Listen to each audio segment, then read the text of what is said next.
Olunaku olwaleero abakristo okwetooloola eggwanga bakedde kweyiwa mu masinzizo ag'enjawulo okujaguza amazaalibwa ga Yesu Kristo. Ne ku Ekelesiya y'omutukuvu Nicholas e Namuŋŋoona ab'enzikiriza y'aba Orthodox nabo bakedde kweyiwa mu kifo kino okwenyigira mu kusaba kuno.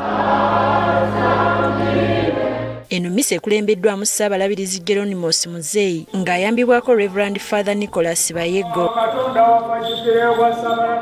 Bano balaze obwennyamivu eri abakulembeze okweyagaliza bokka na bokka olwo ne banyigiriza abantu ba wansi ekiviirako abantu okwekyawa. Scientific and technological advancement amazed, yet oppression, domination and marginalization of the weak persist.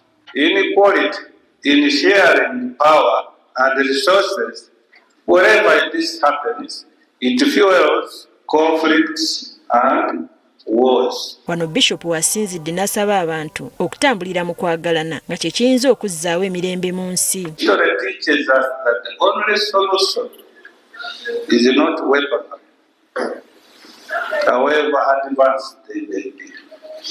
The true and the only true cure is love. Every Christian thus, as a child of God by grace, is called to live fully this unconditional love which we say is love, is agape in Greek.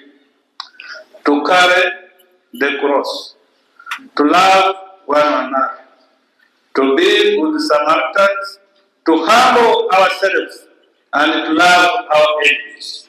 Kyokka era basinzidde wano ne basabira eggwanga okuyita obulungi mu kulonda ne bakkaatiriza ekikolwa ky'okwagala n'okulumirirwa abalala.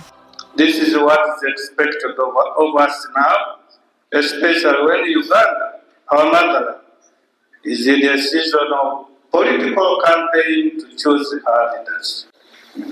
Let the celebration of the birth of the Son of God, our salvation, take place in Orthodox Christian hearts, in our families, in our political rallies, and in our polling stations. Uganda, our beautiful and fertile country, must become a land of divine love, agape. Teddy Nakaliga, Agafeyo, Spark TV.